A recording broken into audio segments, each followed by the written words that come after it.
Hello, welcome to Somerset News Network. I'm finding out all sorts of little bits of information. Don't know how true any of it is, but I think it's reliable. Now, we saw Zelensky have a row with Trump in the White House and got thrown out. Well, it now turns out that they allegedly had a deal and Trump wanted the mineral rights and rare earth minerals from Ukraine. However, this is where it gets dodgy, and I'm not sure how much is going on. We haven't seen any deal or what it is. But Starmer has already got a 100-year deal with the Ukraine and Zelensky. Now, what if, and I'm only posing the question, what if Ukraine has already given us the rare earth minerals in the 100-year deal that Starmer got? Think about that. Therefore, Zelensky couldn't sign the deal with Trump. Therefore, he had to make some theatrical, montage to get out of it. And that was what happened in the White House. Did Trump know? Not sure. Not by Trump's reaction. I don't think Trump was acting. I don't think Trump actually has been told all the information. Because you've got to remember that all these deals and things are done by CIA.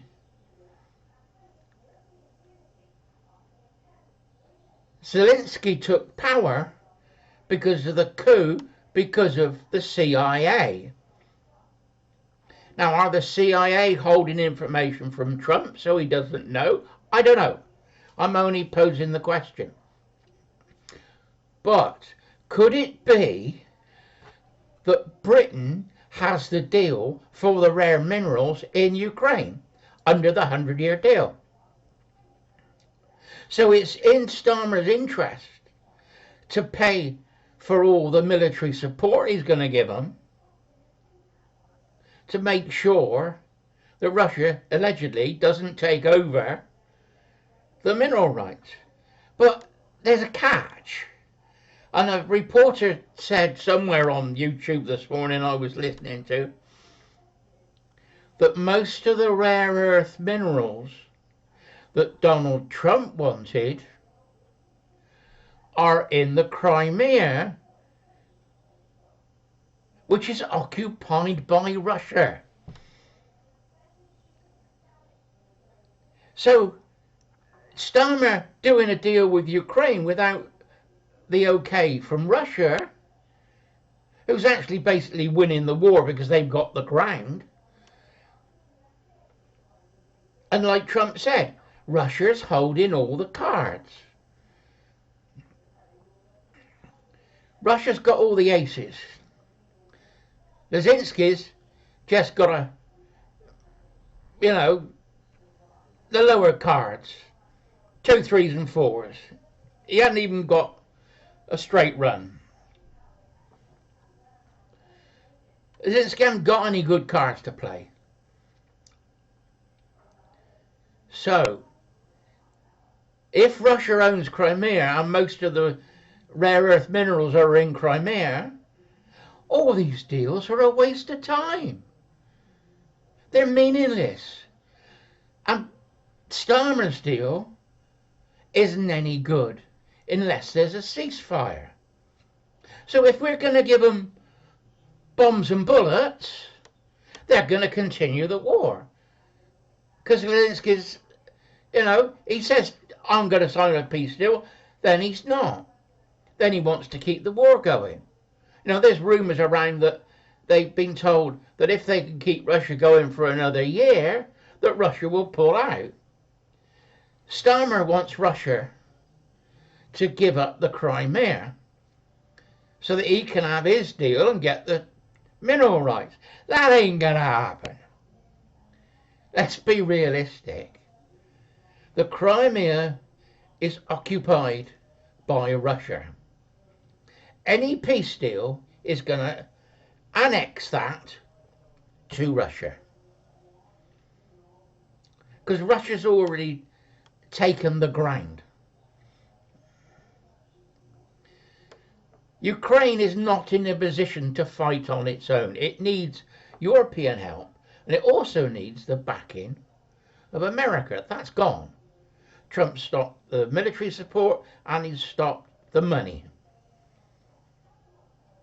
So what does Starmer do? Starmer says all this buying the minerals, it's going to come from the Russian assets that we've seized. So he's seized the Russian assets, and he's going to use that money to give to Ukraine to buy the minerals that are in the hands of the Russians. Is that right? I think that's how we work that one out. It's all one big mess. And if you've taken asset or frozen assets of a foreign power, if you use that money, say you've got a peace deal, part of that peace deal might be to refund the money, or to let the oligarchs, whoever's got the money, Russian companies, have access to their money, which we've put a hold on. If he's going to use that money to buy the minerals from Ukraine, is that not stealing? Because we haven't won a war. We're just playing a game here. Ukraine has lost the war. Full stop. The only way the war can continue is if American help. It might be with the Europeans, but Trump said no. Trump wants peace, and he's stopped all the funding. So we're going to use Russian money to give to Ukraine so they can buy bombs and bullets to keep the war going.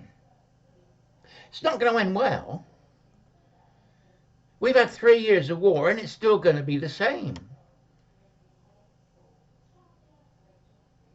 It's like 1984 with this never-ending war. And the West was fighting Eurasia, wasn't it? And it was a never-ending war. Well, is that what we're seeing at a small scale in Ukraine? Starmer's talking about putting British troops on the ground as peacekeeping force. Well, you can't have a peacekeeping force until you've got a peace agreement. And there's no peace agreement. So the Russians hold all the cards. Trump was right. Trump is trying to create peace. But have Starmer got the deal for the mineral rights, or is American going to have the deal for the mineral rights? And is Zelensky playing one off against the other? He's done a deal with the Brits to get the money. He's going to deal with the Americans to get the money. Could he have sold the mineral rights twice? And that's why he had to make a scene in front of the television cameras to make him look like a wartime leader. And Trump threw him out of the White House. So that's it. It's all up in the air. Nobody really knows what's going on. You've got all different factions. I expect you've got MI6, CIA, and then you've got the companies like Blackrock and Serco and all those sort of companies. All sort of milling around, waiting to pick up the scraps. What we need is Zelensky to realise that he can't win the war, and that the best way of keeping Ukraine as an entity is to sue for peace of what he's got now. The But Crimea is going to end up being Russian anyway. If this war continues, Russia could move all the way into Ukraine and take the whole lot. Or it could move to Kiev and draw a line north and south, so you've got West Ukraine and Eastern Ukraine becomes Russian. That's a possibility. So the best deal for Zelensky is to create a peace deal so that he's still got a country and then rebuild. It's coming up to growing season, to plant the grain. We have to allow the farmers to get back on the ground without worrying about bombs and bullets. Because the European Union and the world need Ukraine to supply food. I'm not worrying about rare earth, I'm talking about food. That is one of the most important things. And I think all these satellite companies that are hovering like buzzards over a dead carcass, they want to buy the farms up so they can control the wheat price. I think the Ukraine farmers should have their own wheat and not owned by foreigners. It's my point of view. I know, fair enough, they can sell the wheat to us or to America and make money, and then that helps them rebuild. Anyway, I just thought it was interesting that most of these rare earth minerals are in the Crimea and Russia is sitting on the ground. How are they going to remove Russia? They ain't going to move. Anyway, Somerset News Network signing off. Bye bye.